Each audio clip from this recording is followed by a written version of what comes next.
If you watched Tomo's video on this, then you will know that I'm completely stealing his idea, but I don't care. It was a sick video and I thought I'd make one of my own. So today we're going to be discussing my dream F1 calendar. So let's just talk about the structure of the race weekends first of all.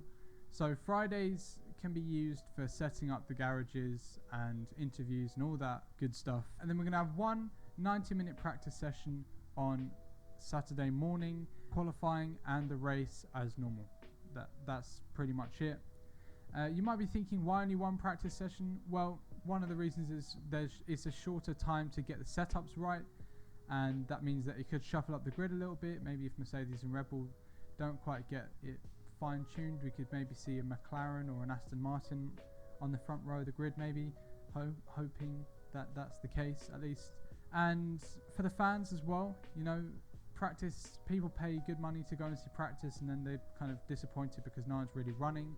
Having one practice session means that they'll be able to get like more running essentially, and they'll get to see more, because if you think about it, it's 240 minutes worth of practice in 90 minutes. So that's a lot of driving that the drivers have got to do, which brings me on to the final point why I'm only doing one practice session, which is that if the drivers crash and they can't get the car fixed in time for qualifying, it means they're going to be starting at the back of the grid. And again, that's just adding to shuffling up the order, which is what I really want to see. And it adds a little bit of spice to the F1 race, which is what we want. We want a bit of spice. And speaking of practice sessions, F1 just announced actually that they're reducing all practice sessions to 60 minutes.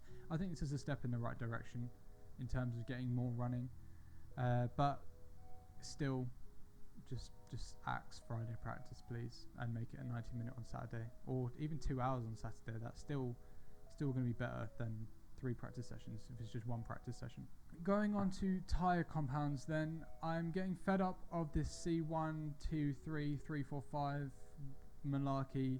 No, C1 I believe is the hardest compound, so C1 can stay the hardest compound, and C5 I believe is the softest, so C5 can stay the softest. But basically compounds 1, 3 and 5 are going to be soft, medium, hard. 2 and 4 are not necessary. You want a hard tyre, here's a hard tyre. Basically it. Okay, so moving on to the calendar then. It's made up of my favourite tracks that I was allowed to pick, and I'll go into detail on that now. I couldn't just pick my favourite tracks full stop. They had to be rated as grade 1 according to the FIA's International Sporting Code, which defines the inspection and licensing process for racing circuits that want to host FIA events. From my research, is basically that for something to be classed as grade 1, it's got to accommodate vehicles that can race, or that race with 1 horsepower or more per kilogram of the car's weight. So with F1, I believe it's around 1.6 horsepower per kilogram. I could be wrong, it could be slightly less than that, but from my research that's what I found, and so that's why they have to race on grade 1 circuits. MotoGP kind of get away with it. They can race on grade 2 circuits as well, because they race at Le Mans and a couple of other circuits. I believe one in Argentina as well, Assen I believe it's called, the TT, Assen TT I believe it's called. But yeah, so as I said, it's not just my favourite tracks full stop, it's my favourite tracks from grade 1. There were 43 tracks to choose from, so I picked the ones that I thought would be most exciting. Essentially, it's not necessarily tracks I enjoy, it's ones that I thought would be most exciting.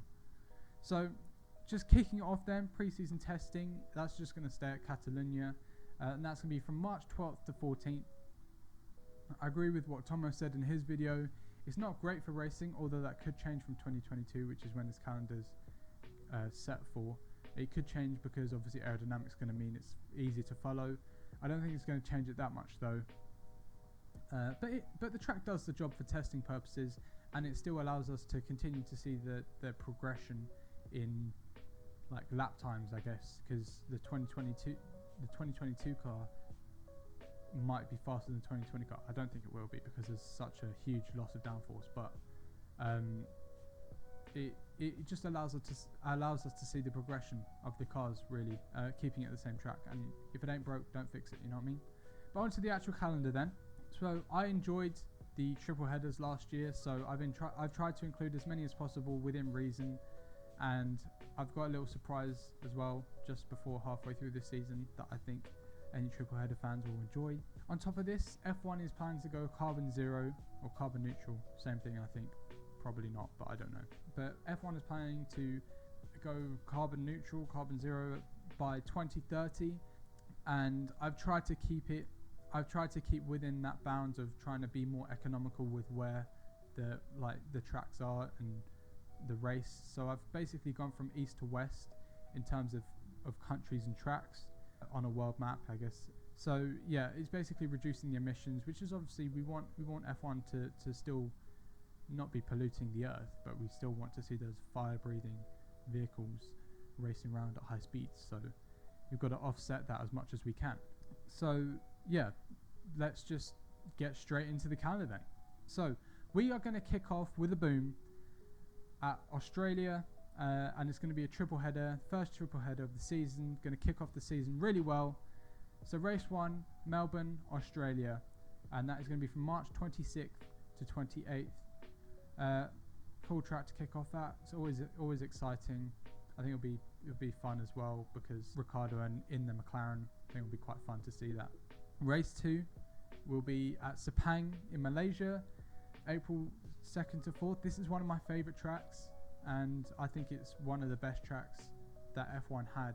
It was supposedly dropped off the calendar because they couldn't afford to pay the FIA to keep racing, or to like pay to be on the calendar, because the way the calendar works is the track will pay the FIA or F1 to be on the calendar, and then whatever that track can make from selling merchandise and whatever, they will then take back profits from that. And that's how the business works. But Malaysia couldn't afford to do that, which is a bit of a shame. But I really hope that they get back on the calendar as soon as possible. And then race 3 is going to be at Chang, Thailand, and that's going to be April 9th to 11th. Now, many of you won't be familiar with that if you're just F1 fans, but if you watch MotoGP, which I was really into before, I stopped watching for a couple of years, and just got back into it over the last few weeks. Although it's not actual racing, I'm just watching on boards and all that, but it's still sick. And I would suggest that you go and watch that. I will be making a video soon on that as well, by the way. But Chang, Thailand is a sick track, fast, flowing, just really, really cool track. And I would recommend that you go and watch the onboards. I've done in the video description, maybe in the top right if I can be bothered to do that. But basically, just go check the video description, and I'll have onboards for each of the tracks. It's a really, really cool track. And I would suggest you watch MotoGP because the angle they're getting on those bikes, and they're going hundreds of miles an hour through some of those corners, is insane. So go and watch that as well. So first triple header over then. I think it's time that they have a week off, little break, kind of a breather. So adrenaline is still going to be high from the first race, really. A bit of time for the drivers to rest. Their necks are probably going to be a bit sore. You know what happened with Lando Norris after not racing for so long, kind of got bruised ribs, although that's probably Zach Brown, although he denies that it was. But anyway, back on it. Race 4, Suzuka, Japan, April 23rd to 25th. Yeah, it's a sick track, and I think the fans are going to be absolutely electric. I think they'll be so buzzing that the track's at the start of the season rather than at the end. And yeah, I think it's going to be good because it's going to be what teams are most comfortable with their car, especially in 2022 as well. The cars are still going to be pretty new, so it's going to be who can commit the most through those fast flowing corners and who can get the setup right. And obviously with less practice, it's going to make it harder to do that. So shuffling up the order, you can see it's actually going to make the racing a lot better. Race 5, Shanghai, China, and that's going to be May 7th to 9th. I'm not a fan of this track, to be quite honest with you. It's got a big old straight though, and big old straight, going fast, can't argue with that. Race 6 is going to be at Buddh in India, and that's May 21st to 23rd. This track was dropped by the FIA due to like taxes or something. The Indian government was saying that F1 was entertainment, not sport, so they were trying to tax them more than what F1 thought they should be taxed for. But the track is sick, as I'm sure many people will remember who watched back when India was on the track, on the calendar. Sorry, I was unfortunately not a fan of F1 back when they raced in India. I started watching F1 in 2014, and it is one of them tracks that I would really love to see a race there. So that's why I put it on the calendar, especially with the fast cars now with the extra downforce and the big old tyres. That would be quite cool. Do you know what time it is? I think it's time for back-to-back races for 2 months. That's right, 8 races in 8 weeks. We are doing it. So we're going to start off with race 7 at the Dubai Autodrome, June 4th to 6th. Another sick track. F3 used to race there. I was watching an endurance race there actually, a GT3 endurance race, something like that, GT. Like the Lambos and all that. And yeah, it was a really cool track. I've raced there in Project Cars before as well. It's a cool track. Race 8 at Losail, Qatar. That's where MotoGP kick off their season every year. Another cool track. Go check out the onboard below if you're not familiar. And that's going to be June 11th to 13th. Race 9 is going to be at Bahrain. And it's going to be the normal Bahrain circuit because I like that circuit. The outer circuit was cool, but I don't think it's really going to provide the same kind of racing that I did before. It was a bit of a fluky kind of race, that race. Race 10 is going to be at Kuwait. I don't know if I've said that right, but we move. That's going to be June 25th to 27th.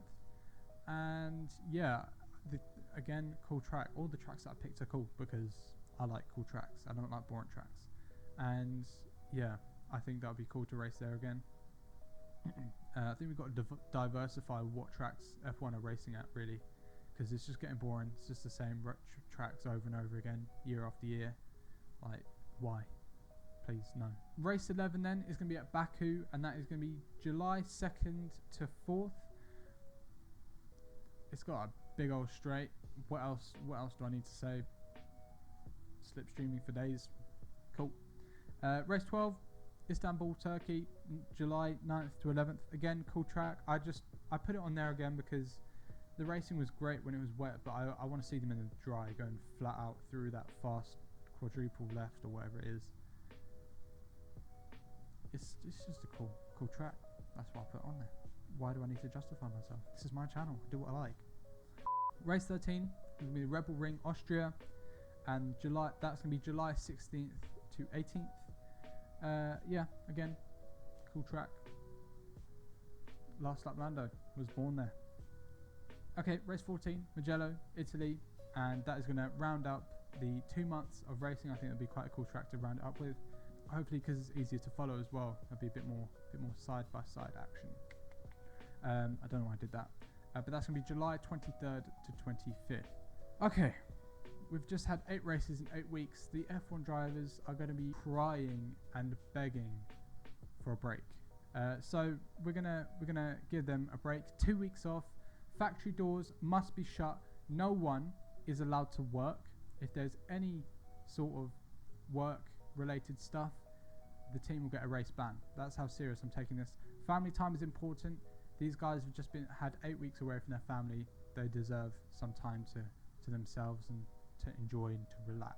So we're gonna just, after that 2 week race, just throw them back into another few races. So race 15 is gonna be at Monaco. I think that'll be a pretty cool way to start off after a couple week break. So that's gonna be August 6th to 8th. The racing isn't great there, let's be real, but it's just a spectacle. It's Monaco. I mean, I was very fortunate to be able to go there in 2014. I mean, you probably might have seen in one of my videos wearing the Monaco cap that we got when we went there. I cannot explain to you, just the atmosphere there is just amazing. And being able to, just like after the race finishes, we were just walking up, I forget what the hairpin's called, every time I need to remember, but the hairpin, you know, the left going down the hill. We walked up there to the casino, saw some Ferraris, you know, just Monaco things, and then we just hopped on a train back to Nice, and all was dandy. 2014. Unfortunately, I was supporting Vettel then, and he retired, I believe, or he didn't do very well. But cool track. Not great for racing. Hopefully that'll change in 2022. Probably won't. Then race 16, sorry, is going to be at Magny-Cours, France. I don't really know much about this track, but apparently there was great racing there, and surely it's got to be better than Paul Ricard. I mean, that track is just like lines everywhere, just lines. And that's going to be August 13th to 15th. 15th. Okay, race 17 is going to be at Silverstone. I tried to be as eco-friendly in terms of moving from east to west. I did make an exception here because I want the race to be in the summer for Britain. I don't want it to be like raining wet, although that would still be sick. I mean, 2007, 2008 when Hamilton went from wet to dry, and we've had it in 2012 as well when he was at McLaren with Jenson Button, and it was sick. But I just want it to be hot because I want them to be going as fast as possible through Max Becketts. Do I need to say anything else other than that? No. Race 18, going back down then, is going to be at Portimao in Portugal, and that's going to be August 27th to 29th. Again, cool track, up and down, side to side like a roller coaster. Need I say anything more than that? Another 2 weeks off then for the teams, just another little break. This time, and this is exciting, no limits on wind tunnel and CFD testing, but they are only allowed to develop parts for that year's cars. So obviously I'm making a calendar for 2022. They're only allowed to develop parts for the 2022 car. So no using the wind tunnel for testing of any other development for other years' cars. Designers and are sneaky like that. I remember I was listening to something and they were saying like the engineers, like, they read once to see what the regulations are, and then they read it again to see what the regulations aren't. And that's the mindset of these engineers. So very clear with that. No developing for the following year's car, just that year's car, which I think it will make the cars faster, you know, and that's what we want to see. And then they come back to another triple header. So it's going to be race 19 at Hockenheim in Germany. Yeah, I like that track. I do like the Nürburgring GP, but it's just that first corner at Hockenheim, just something about it, man. Just something about it. I love that track. That's going to be September 17th to 19th. And hopefully it might be a bit wet there when they're racing, hopefully. Okay, race 20 is going to be at Spa, September 24th to 26th. I almost forgot to put it on my calendar, not gonna lie, and I actually love this track, so I can't believe I did that. Naughty me, I guess, but yeah, good track. Don't really need to say anything else other than that. Race 21 is going to be at Zandvoort in the Netherlands, October 1 to 3, 1st to 3rd, sorry. And it's a fun track, even more in the wet. If you've ever raced there in the wet on F1 2020, I have. It's fun. Definitely would recommend you go and do that. If you're not very good, put traction control on. But it's a sick track, and I would love to see them actually race there in the wet. Race 22 is going to be at Canada in Circuit Gilles Villeneuve. Did I say that right? I don't know. We move October 29th to 31st. Yeah. Race 23rd is going to be Indianapolis, USA. And that is going to be November 5th to 7th. I think the oval circuit here would be insane for the cars, just like slipstreaming each other, and I think it would be really cool to shake up the order. Hopefully lots of crashes and all that good stuff, but I think that would be really sick. Maybe do like a Indy 500 but with F1 cars. I think it would be so sick. So that's November 5th to 7th. And then rounding off, race 24 is going to be at Interlagos, Brazil. I've been racing there on iRacing if you've checked out any of the streams. But that's November 19th to 21st. And then a week off. And then for race 25, it's going to be... So during that week off, fans are going to vote. And the F1 are going to organise for a fan's favourite voted track. So that's going to be the favourite track from the 2022 season, or from this season, the calendar season that I'm doing this. And that's going to be December 3rd to 5th. So say they really enjoyed Baku because like 10 drivers crashed out, then the last race would be at Baku. It's going to be different weather as well, because it would, on the calendar, I put Baku in summer, this would be in the winter. It's going to be interesting to switch up like that. But I think that would be really cool, just like a fan's favourite voted track. Just to switch up a bit, you know, rather than having stuff set in stone. I know that's a really hard logistical task to put in place, but it would still be sick. But that is it. That is my dream F1 calendar. And yeah, that is this week's video. Yeah, I just want to thank you very much for watching, if you've stayed watching until this point, and subscribe if you haven't already. Went through all the effort to do that subscribe doohickey. Don't know why I just said doohickey. The animation thing. It's an animation. So I would appreciate if you did actually press subscribe, because otherwise I wasted 2 hours of my life doing that. But we move Thank you very much for watching, and I'll see you next week. Stay tuned for that MotoGP video as well. Love you all. Goodbye.